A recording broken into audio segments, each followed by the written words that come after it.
৬ June ভোরে ঠাকুরগাঁওয়ে হরিপুর সীমান্ত দিয়ে শিশুসহ ১১ জনকে বাংলাদেশে পুশিনের চেষ্টা করে বিএসএফ। তবে বিজিবির সতর্কতা ও কঠোর নজরদারির কারণে সেই চেষ্টা ব্যর্থ হয়। ২৪ ঘণ্টা পরও শূন্যরেখায় অবস্থান করছেন ওই ১১ জন।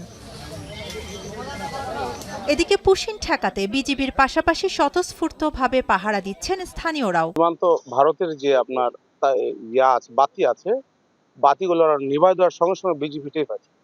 টের পাওয়ার সঙ্গে সঙ্গে বিজিবি দেখতে পাই যে ভারত থেকে পুশব্যাক করছে আপনার ১১ জন মানুষকে। আমাদের বিজিবি মেনে নিতে চাচ্ছে না, ওরাও ব্যাক নেবে না।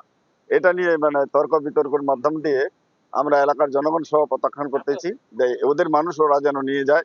বিজিবি জানায় পুশিনের চেষ্টার খবর পেয়ে দ্রুত ঘটনাস্থলে পৌঁছে তাদের বাংলাদেশে প্রবেশে বাধা দেয় বিজিবি। পরে কোম্পানি কমান্ডার পর্যায়ে পতাকা বৈঠক করলেও কোনো সুরাহা হয়নি। ১১ জন ব্যক্তিকে ভারত অবৈধভাবে আমাদের বাংলাদেশের সীমান্তে পুশিন করার চেষ্টা করে। এ সময় আমাদের তৎপর বিজিবি দল স্থানীয় জনসাধারণের সহায়তায় আমরা তাদেরকে ভারতের অভ্যন্তরে প্রতিহত করতে সমর্থ হই। স্থানীয় জনসাধারণ এবং বিজিবি আমরা বদ্ধপরিকর যে কোনো অবৈধ অনুপ্রবেশ প্রতিহত করার জন্য।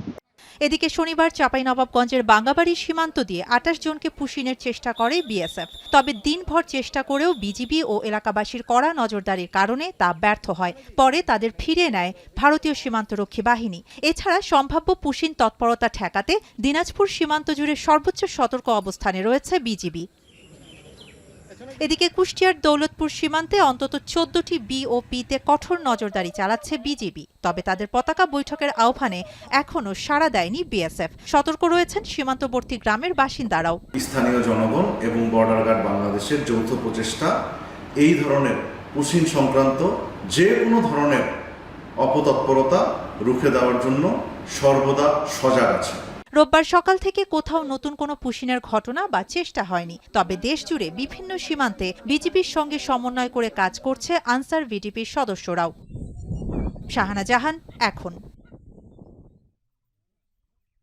Lily premium gold soap ২৪ carat gold এনে দেয় রিয়েল গোল্ডেন গ্লো।